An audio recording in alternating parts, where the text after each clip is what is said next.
udah ditemani oleh kakak-kakak cantik di sebelah saya ini, yang mana kakak-kakak ini sudah punya kesempatan kemarin habis dari program MBKM. Selamat datang kakak. Halo. Ya, mungkin sebelum kita lanjut ke sesi sharing session ya, di mana kakak akan menyampaikan kegiatan mereka selama program MBKM, mungkin dari kakaknya bisa perkenalan lebih dulu nih, supaya sobat biologi bisa kenal lebih dulu sama kakak. Halo Sobat Biologi, perkenalkan nama aku Lili Setiawini dari Angkatan 22. Ya, halo. Kenalin, aku Fatma Astiani dari Angkatan 2022. Wow, satu angkatan ya kak. Ya, mungkin sebelum masuk ke sharing, saya mau tanya dulu. Kesibukan kakak akhir-akhir ini apa sih? Mungkin masih kelas atau kuliah, Pak? Ya, mungkin untuk saat ini kesibukanku selain mengerjakan skripsi juga menjadi asisten dan buku 2 mata kuliah kuliah. Oke, Kak. Aku juga sama, untuk semester 7 apalagi ke semester tua, itu pastinya udah mulai pusing skripsian, dan juga aku juga jadi asisten di mata kuliah fisiologi mikroba dan sedang menempuh 2 mata kuliah kuliah. Oke, mungkin pertama-tama Sobat Biologi pasti penasaran. Kakak-kakak ini ikut program apa sih? Mungkin bisa diceritain singkat aja nggak apa-apa. Mungkin dari Kak. Oke. Kalau dari aku alhamdulillah berkesempatan magang di Pusat Penelitian Kopi dan Kakao Indonesia atau Pusdikoka yang ada di Kabupaten Jember dan juga Kaliwining. Ya, untuk aku berkesempatan MBKM di Ijen Pak di Banyuwangi. Ya, mungkin dari kegiatan MBKM yang dijalankan oleh kakak ini, boleh ceritain nggak secara singkat kegiatannya itu apa aja sih sebenarnya? Kalau dari aku di Pusdikoka itu kita banyak kegiatannya. Mulai dari kita punya pastinya di lab, kan kalau yang di kantor Jember itu di lab bioteknologi dan juga kultur jaringan. Pasti kita melakukan kultur jaringan tumbuhan, kemudian ada pengamatan demplot pisang biologi, ada juga kegiatan pembuatan biostimulan, dan juga kalau yang di biologi itu kita lebih ke lapangnya. Jadi seperti pemasangan trap, kemudian pengamatan langsung kondisi tanaman kakao dan juga kopi yang ada di sana. Ya, untuk aku di Ijen Biopak itu selain SKS itu juga ada untuk mengadakan event, contohnya itu ada event Hari Bumi, ada pendidikan, ada lagi biologi, kemudian ada ekspedisi bumi.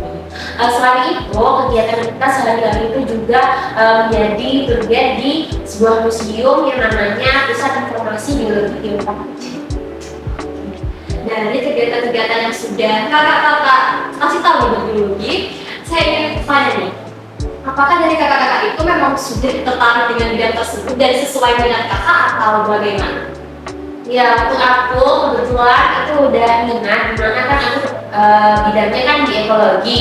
Nah, itu sesuai, yaitu kita harus praktik kerja di lapang. Jadi kita harus mengetahui bagaimana kita bekerja di lapang, kemudian bagaimana kita sampling suatu ekosistem, contohnya itu ada ekosistem mangrove, kemudian kita juga mengetahui bagaimana cara pemasangan kamera trap di kawasan hutan tropis Ijen Biopak. Kalau dari aku sendiri, minat pasti relevan tentu. Karena dari aku sendiri, aku sebagai salah satu anggota komite mikrobiologi yang pastinya tidak jauh-jauh dari yang namanya laboratorium. Dan dengan magang di Pusdikoka ini, aku berkesempatan buat memperoleh skill tambahan, terutamanya di lab, dan juga meningkatkan skillku. Karena di Pusdikoka ini, kita diberikan kesempatan untuk melakukan mini riset juga. Jadi itu sebagai persiapan untuk menghadapi TA nantinya di mikrobiologi tentunya. Jadi program yang dilaksanakan sama kakak-kakak ini sudah sesuai dengan minatnya ya, gitu ya. Mungkin bisa diceritain nih kak, selama magang itu kakak ada pengalaman yang seru atau sedikit menantang seperti itu? Bisa dikasih tahu untuk biologi ini. Atau mungkin pengalaman baru seperti itu? Ternyata baru pertama kali melakukan itu di kelas program itu.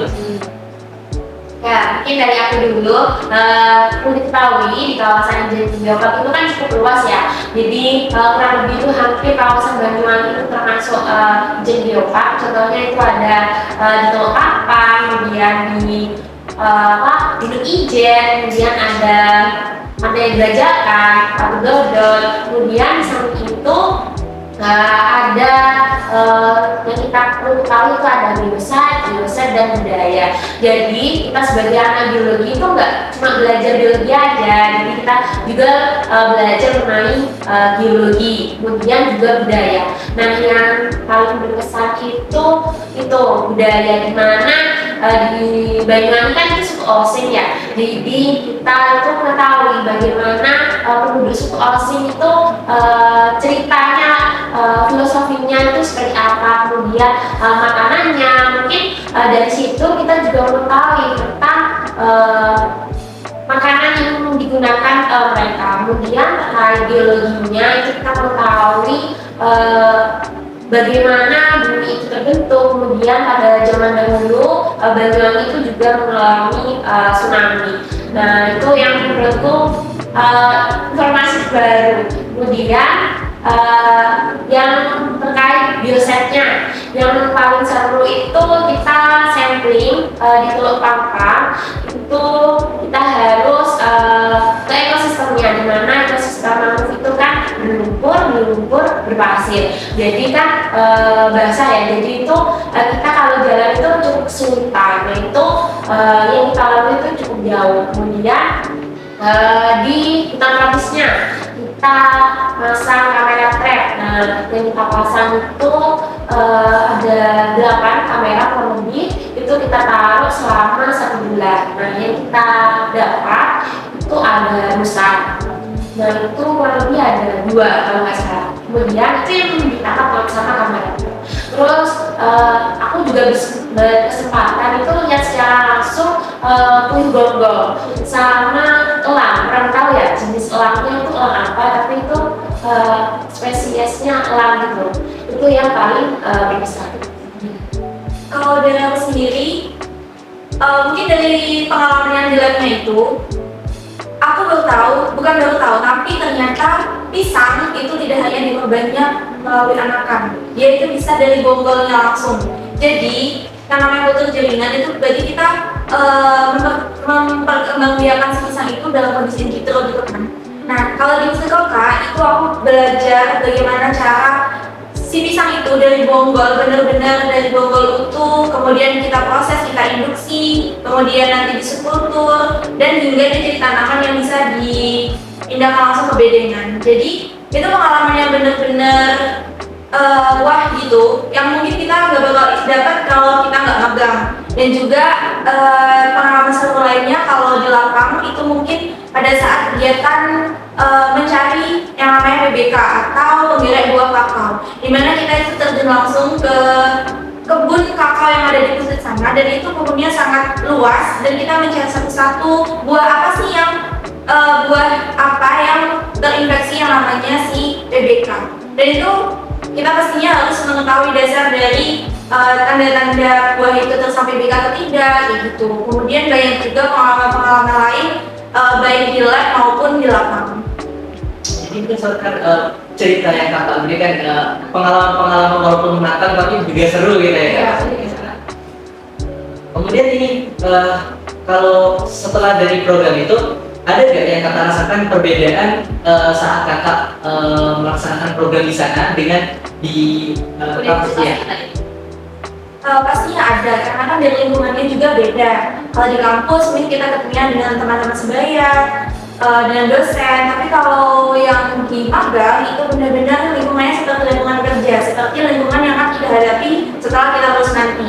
Seperti mungkin ada bapak-bapak atau ibu-ibu yang sekiranya sudah senior daripada kita, bagaimana cara kita bisa beradaptasi dengan mereka, dan juga pastinya memperoleh relasi. Kita bisa memperoleh relasi dengan instansi terkait, bisa jadi memperoleh terkait info tambahan, mungkin nanti dunia kerja itu seperti apa gitu.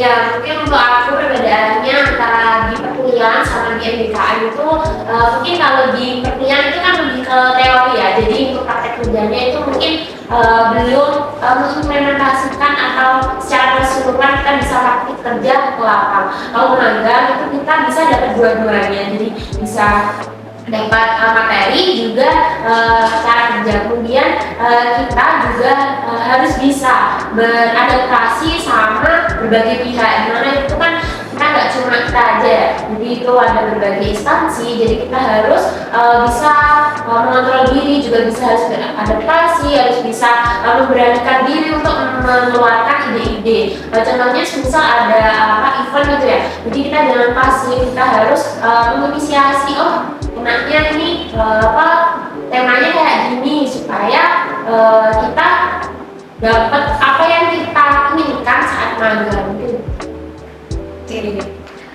Sampai sini saya yakin mahasiswa biologi itu tertarik, ada yang tertarik. Mungkin kakak bisa menjelaskan secara singkat gimana sih step-step yang kakak lalui, mulai dari mencari informasi mungkin, kemudian administrasi mungkin, sampai di titik ini. Ya, untuk informasi di Ijen Biopark itu bisa kita lihat melalui Instagramnya. Kemudian ada itu Instagramnya itu namanya Ijen Biopark. Yang satunya itu ada Pusat Informasi Geologi Biopark Ijen, sama webnya itu Biopark Ijen. Nah itu kita bisa secara dasar dulu lah mengetahui, cari dulu seperti apa gambaran dari Ijen Biopark. Nah misal kita udah mengetahui ada pembukaan magang. Nah, selanjutnya itu kita harus menyusun proposal. Nah, dalam penyusunan proposal itu tentunya kita harus menuliskan apa yang kita lakukan saat magang. Jadi kita harus berkonsultasi dulu kepada dosen akademik. Nah, apa yang kita diskusikan yaitu terkait mata kuliah apa yang kita konversikan. Kan ini MBKM ya, jumlah yang dikonversi itu 20 SKS, nggak boleh lebih. Jadi kita harus benar-benar konsultasi kepada DPA dan itu memang benar minatnya kita gitu. Setelah itu kita nyusun proposal, kita tulis setiap matkul itu apa yang kita kerjakan sesuai dengan bayangan yang ada di lapangan itu. Maksudnya gambaran yang akan dikerjakan di sana. Setelah itu, setelah proposalnya sudah dikerjakan, kita kumpulkan melalui koordinir di MBKM jurusan itu bosnya. Kemudian nanti beliau akan mengirimkan ke pihak instansi. Dari pihak instansi mungkin ada seleksi ya, itu bisa seleksinya bisa diloloskan semua atau bisa hanya dijumlah bisa diambil beberapa orang aja.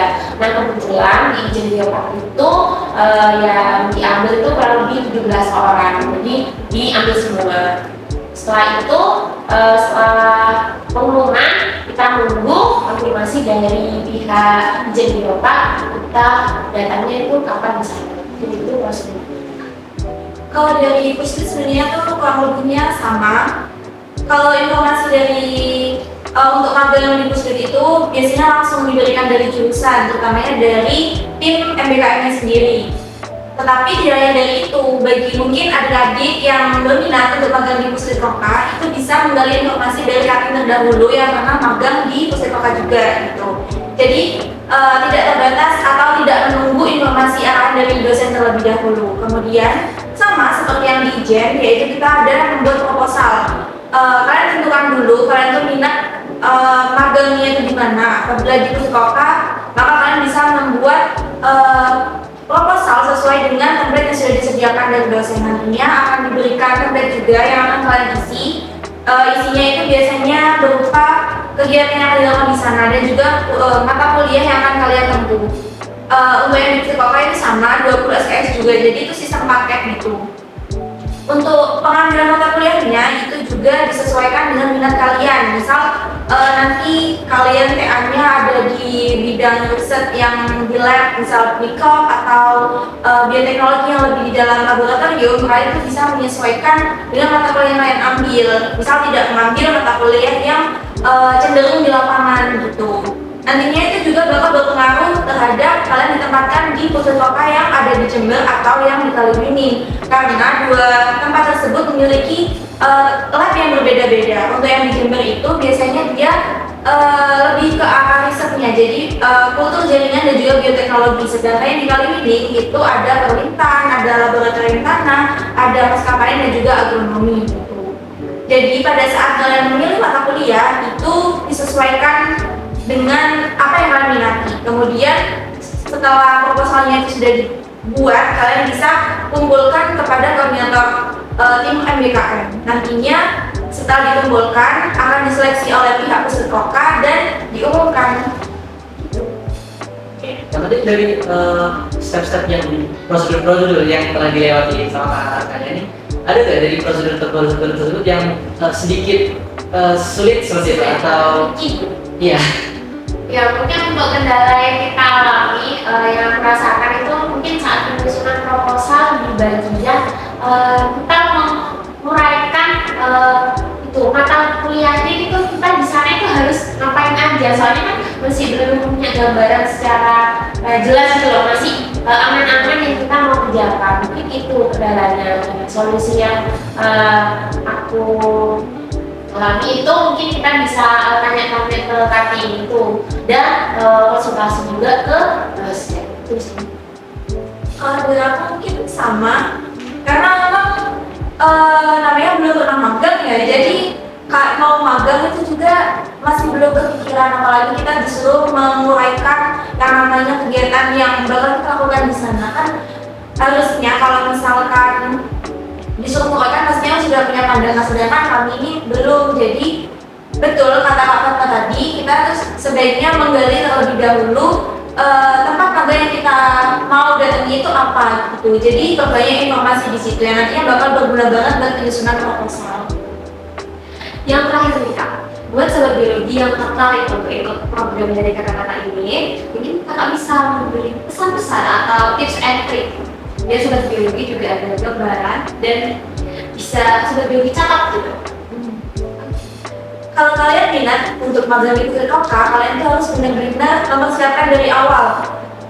Jangan mepet-mepet saat udah semester 6 baru disiapkan, itu jangan. Mumpung yang masih jauh-jauh dari semester 6, kalian bisa mulai menekuni mata kuliah yang sekiranya nanti itu bakal dijadikan pertimbangan atau bobot penilaian saat kalian diseleksi nanti. Kayak misalnya kalau kalian ingin magang di psikologi bagian kultur jaringan, itu kalian bisa menekankan nilai kalian untuk di bidang kultur jaringan, kemudian ada fisiologi tumbuhan, kemudian ada perkembangan tumbuhan. Itu sangat-sangat kalau bisa harus bagus gitu. Jadi itu nantinya bakal jadi poin penting di penilaian, dan juga mata kuliah yang ingin kalian konversi itu juga berpengaruh terkait penempatan kalian itu magang di psikologi Jember atau Kalibening gitu. Ya mungkin aku nambahin dari Kak Lilis, mungkin yang minat kerja di laboratorium lapang itu praktek kerjanya mungkin bisa di Ijen Geopa, karena kita bisa langsung terjun ke lapang, terus kemudian bisa melakukan praktek kerja langsung di ekosistemnya. Nah itu yang merupakan poin plusnya yang magang di Ijen Geopa. Tadi pas seru banget ya pembahasan kita pada kali ini ya. Kita jadi tahu bahwasanya MBKM itu bukan hanya tentang mencari pengalaman baru, tapi juga tentang kita berani mengambil langkah awal gitu, keluar dari zona nyaman, dan juga belajar dari realita lapangan seperti itu. Ya betul sekali. Jadi MBKM di sini juga mengajarkan kita gimana sih realita kerja itu di lapangan dan laboratorium itu gimana.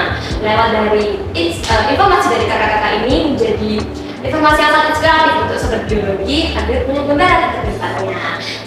Mengakhiri, saya ucapkan terima kasih banyak untuk kakak-kakak yang sudah hadir pada podcast kita pada hari ini. Ya mungkin sampai di sini dulu segmen kita pada kali ini. Semoga informasi yang kita sampaikan bermanfaat untuk sobat biologi semuanya. Dari Bakteri Pesta, tempat ilmu bersuara dari sel hingga semesta. Wah, seru banget ya obrolan kita pada kesempatan hari ini. Kita jadi tahu bahwasannya ada banyak cara untuk mengembangkan diri melalui program MBKM ini. Bener banget, bisa lewat program magang di instansi maupun perusahaan nih. Juga bisa ikut pertukaran pelajar yang bahkan bisa sampai ke luar negeri. Juga bisa terjun langsung di dunia penelitian maupun riset di Badan Riset dan Inovasi Nasional. Nah, jadi buat teman-teman kalau misalnya ada kesempatan untuk ikut MBKM, ambil aja, karena belum tentu kesempatan datang 2 kali. Dan siapa tahu dari mengikuti program MBKM ini teman-teman bisa membuka cara berpikir baru, membuka relasi, dan bahkan memberikan gambaran untuk teman-teman nanti di dunia pekerjaan. Oke, sampai sini podcast kita pada kali ini. Thank you banget buat sobat biologi yang udah nemenin kita dari awal hingga akhir. Dan jangan lupa follow Bakteri TV agar gak ketinggalan episode-episode seru lainnya. Saya Adina, Dan saya Wahyu, pamit undur diri. Bakti Rabista, tempat